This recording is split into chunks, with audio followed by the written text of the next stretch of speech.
Bali, ang una kong gagawin ay babanuin ko muna yung aking varnish, yung sealer ng Hudson. Bali, hindi ko muna binanaw lahat dahil utay-utay lang, dahil pagka hindi naubos ay mabilis natitigas yan, sayang yung varnish. Kaya pag nagbabanis kayo ng ganito, utay-utay lang.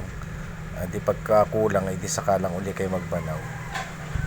Bali, yan, sisimulan ko na. Bali, ang ginamit kong pang coat dyan ay roller na tela, dahil wala akong paint brush. Mas mabilis kasing i-varnish yan, kasi sealer lang naman muna ang aking ginagawa. Kapag magtatap coat na ako, saka ako magagamit ng paintbrush para mas makapal ang pagkakabarnis. Bali, dalawang coat ng sealer yung gagawin ko, at para mas matibay, para hindi siya masilip ng tubig, dahil kahit nasa loob siya minsan mga moisture ng tubig, o baka minsan mapagpatungan ng mga tubig or kape, ay para hindi siya tumagos dun sa kahoy. Magmamantsa kasi sa kahoy pagka ganon.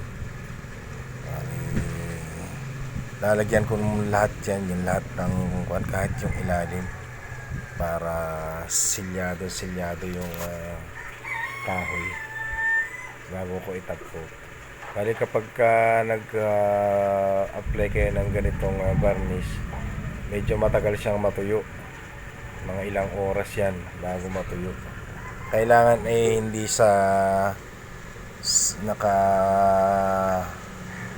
sa init ang pagbabarnish ng ganyan, para hindi, lalo na pag yung magtatap coat, para hindi magbubbles. Tapos dapat hindi rin naman umuulan, dahil nagkakaroon ng moisture yung hangin ng tubig, nagiging cause din yun ng pamumuti. Kaya nasa lilom lang dapat. Tapos pag-apply niyan, hayaan na munang matuyo ng tuyong-tuyo bago lihahin, para maganda at makinis siya pag tinatap ko. Yan po ang diskarte sa ganyan. Kayong mga mag-a-apply ng mga ganyang varnish, ako tinansya ko na lang yung dami nung hardener, dahil yung talagang 1/4 na hardener para talaga dun sa 1 litrong varnish na sealer. Yung top coat, dalawa din yun, may hardener din. Kaya ganun lang. Kailangan mas maganda makapal ang pagkaka-varnish ng top coat para mas matibay. Para pag makapal yung pagkaka-varnish ng ibabaw ng pang-top coat na polyurethane din, para siyang may bubog. Matibay siya, hindi siya basta-basta nagagasgas. Maganda kasi yung two component pag varnish, medyo matibay siya sa gasgas. Maliban lang siguro kung matalas masyado yung ang gumasgas, magkakaroon din siya ng gasgas. Pero mas matibay yan kaysa dun sa hindi two component. Bali, kahit yung paa, yan yung ilalim, nilalagyan ko rin para sinya. Ito po yung first coating. Yan ang kinalabasan.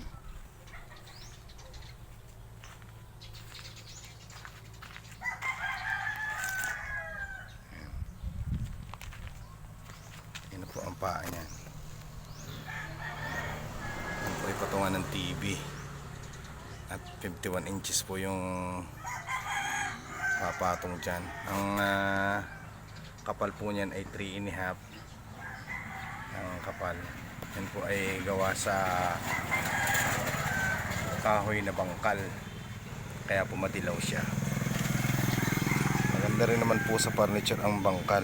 Yan, ganito po ang gawa ko niya. Yan.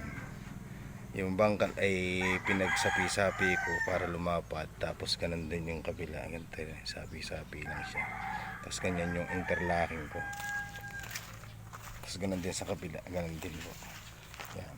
Yung interlocking. Sa ilalim. Tapos ang paa niyan ay ganyan. Ganyan ang style. Nakabaon po yan ng 1.5 cm. Yan po yan. Tapos naka siya dito. Naka screw. Naka screw po yan diyan. Para matibay. Tapos naka glue. Mga kuwan dyan, yung mga screw dyan. Ito. Ganun din po dito para mas matibay.